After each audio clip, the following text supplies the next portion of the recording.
오늘은 좀 날씨가 우중충하지만 어제 그저께 날씨가 너무 좋았습니다.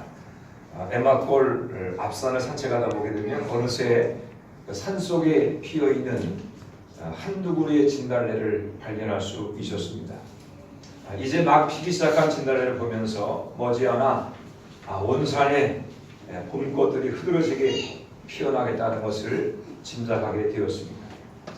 저는 예배 참석하신 여러분들의 반짝이는 두 눈에서 춘천도성에 흐드러지게 피어날 복음의 꽃들을 보게 됩니다. 주님은 여러분 한 사람 한 사람을 다시금 춘천도성에 가득하게 될 복음의 씨앗으로 부르고 계십니다. 여러분을 통해서 여러분의 가정이 구원받게 될 것입니다. 여러분을 통해서 여러분의 이웃이 구원받게 될 것이고, 여러분을 통해서 여러분의 직장과 춘천도성이 구원받게 될 것입니다. 생명의 역사는 늘 작은 곳에서부터 시작됐습니다. 한 사람으로 시작된 믿음, 한 사람으로 시작된 구원, 한 사람으로 시작된 복음이 성령의 바람을 따라 온 세상에 퍼지게 된 것을 성경은 증언하고 있습니다.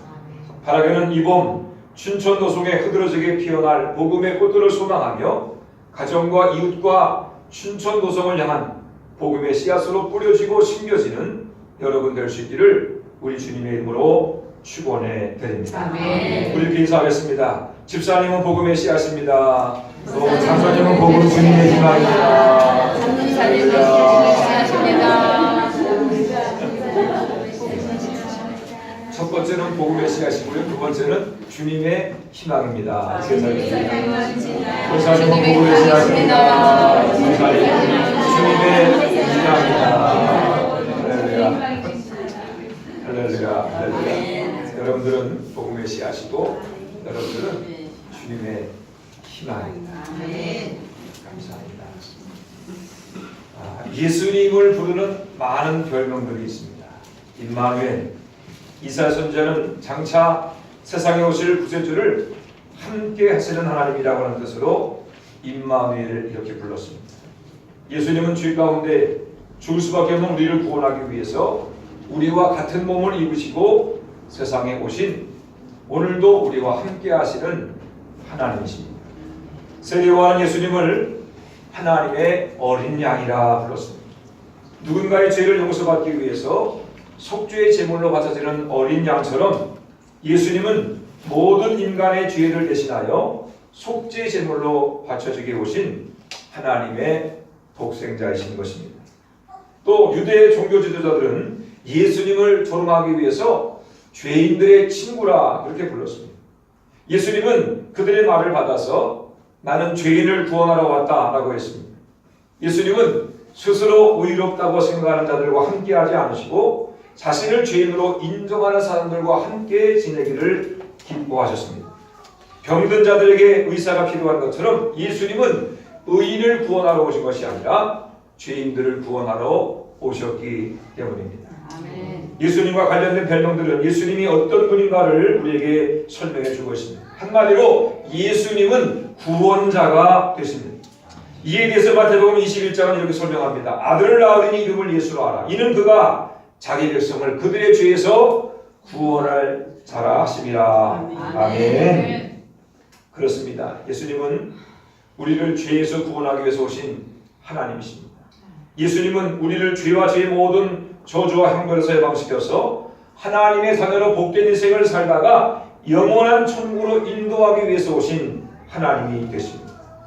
하나님이신 예수님이 우리를 죄와 사망에서 우리를 구원하신다. 이것을 성경은 복음이라고 부르고 있습니다. 예수님께 별명이 있는 것처럼 복음에도 별명이 있습니다. 예수님은 누가복음 8장 10절에서 복음을 하나님 나라의 비밀이라고 불렀습니다. 복음은 모든 사람을 위한 것이지만 아무나 구원받을 수 있는 것은 아니기 때문에 하나님 나라의 비밀입니다. 복음은 너무 어려운 것 같지만 너무 어려운 것 같은 구원의 문제를 너무 쉽게 얻고 누릴 수 있도록 하나님의 은혜로 이루신 것이기 때문에 복음은 하나님 나라의 하나님의 비밀인 것입니다. 로마서 1장 16절과 고린도전서 1장 18절에서 바울은 복음을 하나님의 능력이라고 했습니다. 여기서 능력이라는 헬라어가 디나미심, 디나미스에서 다이너마이트라고 하는 말이 나왔습니다. 능력이란 말 그대로 강력한 파워, 강력한 힘을 뜻합니다. 하나님이 계획하시고 하나님이 이루시는 일이기 때문에 거침이 없습니다. 유대인이 복음으로 구원을 받습니다. 헬라인도 복음으로 구원을 받습니다. 남녀노소 빈부귀천을 막론하고 복음의 아멘으로 응답하면 즉시 하나님의 능력으로 구원받게 되는 것입니다. 아멘. 오늘 우리가 구원을 확증할 수 있는 이유는 무엇입니까? 바로 복음이 인간의 생각이나 계획이 아니라 하나님의 능력이 되기 때문입니다. 아멘. 누구든지 십자가 달리신 하나님 예수 그리스도를 나의 주, 나의 하나님을 고백하고 영접하면 그 즉시 죄악의 결박에서 풀어지며 하나님의 자녀가 되기 때문에 복음은 모든 믿는 자들에게 구원을 주시는 하나님의 능력이 되는 것입니다. 그런데 이처럼 강력한 복음의 능력에도 불구하고 여전히 복음을 믿지 못하는 사람들이 있는 이유는 무엇입니까? 복음을 방해하는 세력들이 있기 때문입니다. 악한 마귀가 복음을 방해합니다. 악한 마귀의 졸개인 귀신들이 복음을 방해합니다. 이에 대해서 바울은 이렇게 설명하고 있습니다. 고린도후서 4장 4절입니다. 그 중에 이 세상의 신이 믿지 아니하는 자들의 마음을 혼미하게 하여 그리스도의 영광의 복음의 광채가 비치지 못하게 하니 그리스도는 하나님의 형상이라 이렇게 말씀했습니다. 마귀는 거짓말쟁이이며 사기꾼이며 살인자입니다. 악한 마귀는 수단과 방법을 가리지 않고 사람들의 눈을 흐려서 복음의 빛을 바라보지 못하게 하고 있습니다. 육신의 정욕과 안목의 정욕과 이생의 자랑의 눈이 멀어서 복음의 빛을 보지 못하는 사람들이 있습니다. 자기 고집과 교만한 마음에 가려서 복음의 빛을 보지 못하는 사람들도 있습니다. 그러나 언제까지 이런 것들이 복음의 빛을 가리지는 못합니다. 왜냐하면 복음은 생명의 빛 대신 하나님의 능력이 되기 때문입니다. 빛이 임하면 어둠이 물러가는 것처럼 복음이 선포되는 곳에는 마귀의 권세도 물러갑니다. 십자가의 원세 죽음을 이기신 그리스도 예수의 복음이 능력이 임하게 되면 안개 같은 마귀의 허장성세는 일순간에 사라지게 되는 줄로 믿으시기를 바랍니다. 아멘. 문제는 복음의 전달자로 부름받은 우리 안에, 교회 안에 이 복음의 빛을 가리는 것이 있다는 사실입니다. 우리 안에 복음의 빛을 가리는 것이 있습니다. 우리 안에 복음의 능력이 제대로 역사하지 못하게 하는 장벽들이 있습니다. 그것을 거두어내고 그 장벽들을 허물어야 비로소 우리 안에 복음의 능력이 강력하게 역사하게 될 것입니다. 오늘 본문이 우리 안에서 복음의 능력을 가리는 장벽이 무엇인가를 깨닫게 하고 있습니다. 우리 다시 한번 사도행전 10장 1절과 2절 말씀을 함께 읽겠습니다. 10장 1절과 2절입니다. 시작.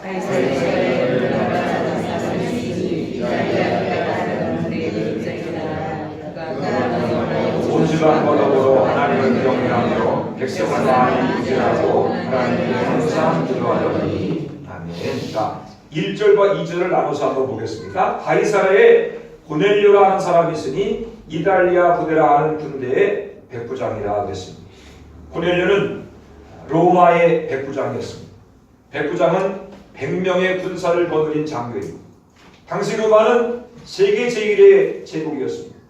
로마를 지탱하고 있는 가장 강력한 힘은 바로 군대였습니다. 로마 군대는 강할 뿐만 아니라 잔인하기로 소문이 났습니다. 전국지의 반란을 제어할 때는 그 지역의 모든 주민을 죽이고 불살라 초토화했습니다.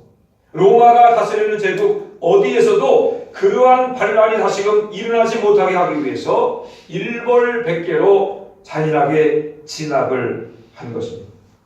사도행전의 독자는 주 60년경 로마가 세계를 지배하던 당시의 그리스도인들이었습니다.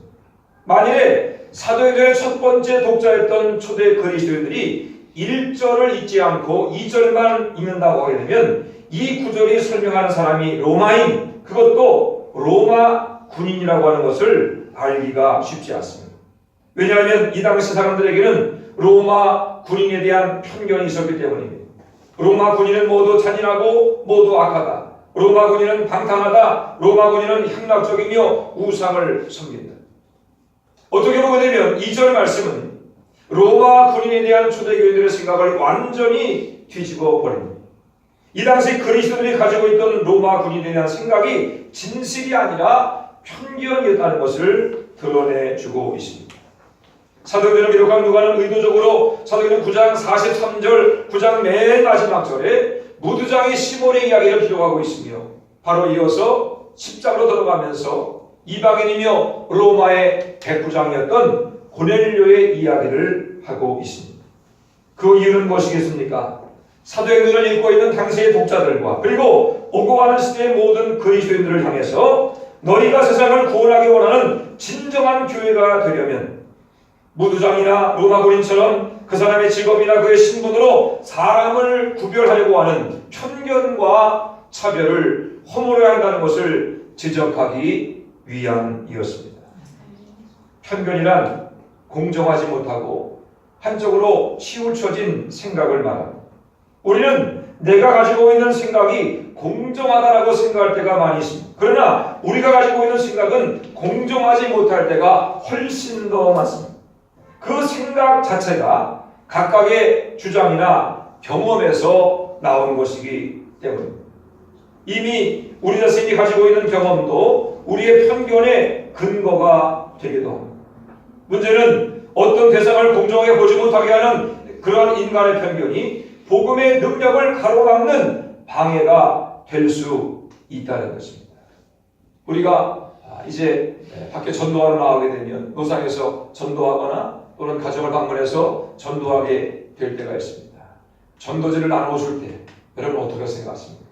어떤 사람을 딱 보면 무슨 생각이 드시죠? 이 사람은 받을만 하겠다. 이 사람은 전도지 줘봐야 팽개치고 갈 사람이다. 저 사람 다가섰다가는 야단만 먹겠네. 그러면서 피하게 됩니다. 뭘 보고 판단하시죠? 외모를 보고. 그렇죠? 그의 모습을 보고 판단합니다. 얼굴 생김새를 보고서 괜히 선량해 보이는 사람은 가서 복음을 전도지를 전해줄 수 있는데 뭔가 좀 우락부락하게 생기고 깍두기 머리를 하거나 근육질하게 되면 저 사람은 가면 안 되겠다. 이렇게 우리가 피하게 되는 거죠.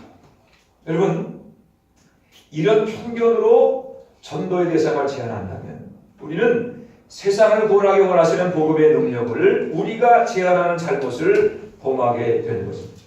사도행전은 예루살렘과 온 유대와 사마리아와 땅끝까지 이르러서 복음이 전파되는 과정을 그리고 있습니다. 그 과정을 통해서 우리 안에 존재하는 편견과 차별을 여지없이 허물어 가시는 주님의 능력을 성경은 우리에게 증언하고 있습니다. 성령의 능력으로 놀랍게 부흥하는 예루살렘 교회에 갑자기 박해가 임하게 되었습니다. 사울이 앞장서서 예루살렘 교회를 완전히 없애려고 하는 박해가 시작된 것입니다. 유대교는 박해를 통해서 교회를 없애려고 했지만 박해가 교회를 없애지 못했습니다. 오히려 유대교의 강력한 박해가 성령의 능력으로 타오르고 있던 교회를 덮치게 되자 복음은 마치 들풀처럼 사방으로 튀어서 이곳저곳으로 전파되기 시작했습니다. 예루살렘의 신자들이 유대지역으로 퍼지면서 복음을 전했고 헬라파 유대인인 빌립 집사가 사마리아에 거쳐서 아소도와 룩다와 요파와 그리고 가이사랴 리기까지 복음을 전했습니다.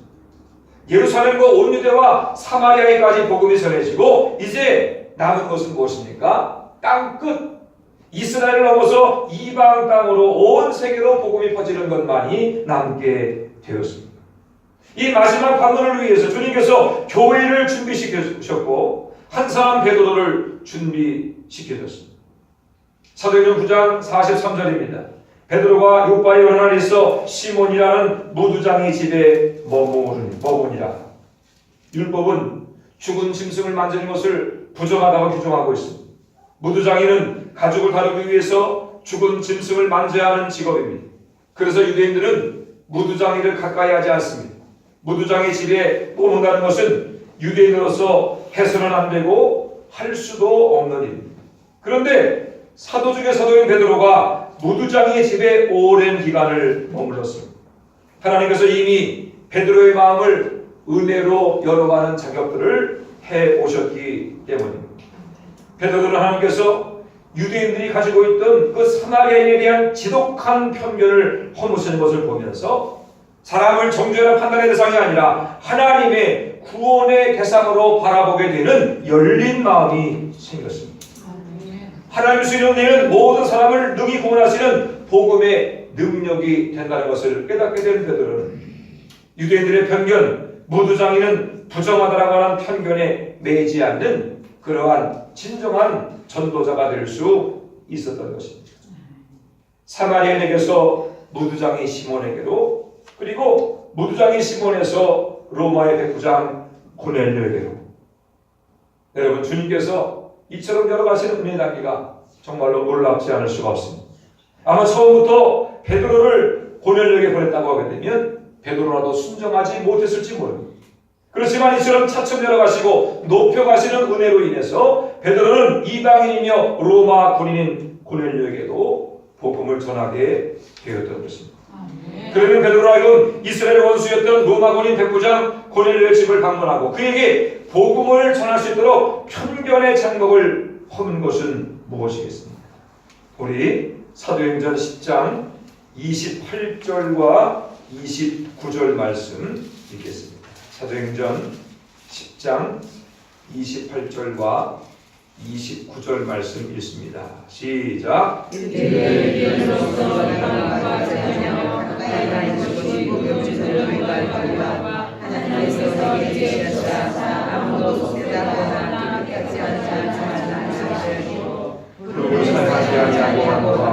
너니 무슨 일로 나를 불렀느냐. 아멘. 자, 이 말씀을 제가 현대어 성경으로 한번 읽어드리겠습니다.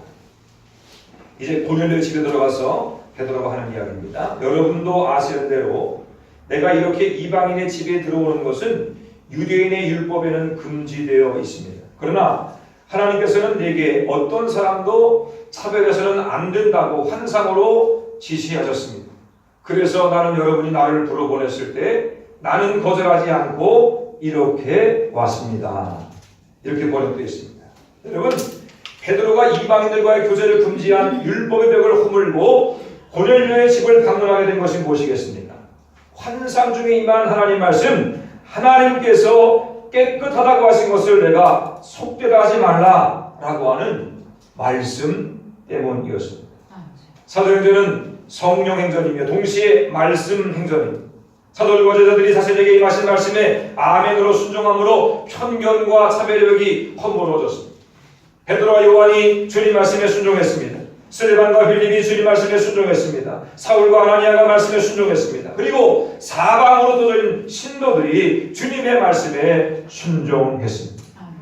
예루살렘에서 온 유대에서 그리고 사마리아와 루다와 욥바와 가이사라에서 성령의 감동과 주의 말씀에 순종하는 사람들로 인해서 복음은 당시 세상에 존재하고 있던 모든 편견과 차별을 허물고 수많은 영혼을 능히 구원하는 하나님의 강력한 능력이 되었던 것입니다. 만일에 베드로가 이방인을 향한 편견과 차별을 허무시는 주님 말씀에 순종하지 않았다면 어떻게 되었겠습니까? 여전히 복음은 유대인들에게만 머물러 있었을지 모릅니다. 이방인인 우리가 예수를 믿어 구원받은 일은 없었을지도 모릅니다. 그러나 베드로가 주님 말씀에 순종했습니다. 하나님이 깨끗하다고 하신 것을 내가 속되다 하지 말라. 주님 말씀에 순종해서 고넬료의 집안으로 유대인과 이방인 사이에 존재하던 그 높은 편견과 차별의 복을 허물고 들어가므로 감추었던 하나님의 비밀 예수 구원의 복음이 이방인에게도 열려지게 된 것입니다. 여러분, 믿음이란 무엇입니까? 하나님을 하나님으로 인정하는 것입니다. 하나님이 결정하시고 하나님께서 우리에게 제시하시는 것을 내가 받아들일 것입니다. 아무리 내 생각과 경험과 다르다고 할지라도 하나님은 언제나 옳다고 인정하며 그 말씀에 순종하는 것이 믿음입니다. 인간이 가지고 있는 편견의 벽은 하나님을 하나님을 인정할 때 무너지게 됩니다. 교회 안에 있는 편견과 차별의 벽도 하나님 말씀에 아멘으로 반응하며 순종하게 될 때 무너지게 되는 것입니다. 오늘 우리에게 필요한 것은 주님 말씀에 대한 순종입니다. 언제나 하나님이 옳습니다. 하나님의 하나님 되심을 인정하는 것이 오늘 우리에게 진실로 필요한 믿음입니다. 왜냐하면 지금 한국 사회와 교회는 온갖 편견과 차별로 얼룩져 있기 때문입니다.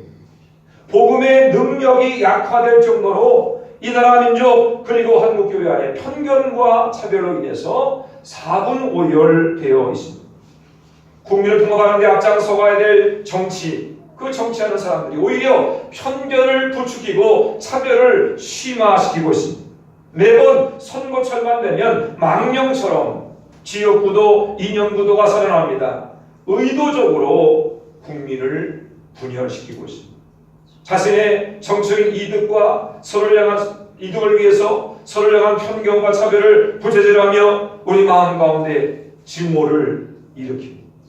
이런 편견과 차별이 국민의 생활 속으로 우리 마음 속으로 그대로 스며들고 있습니다.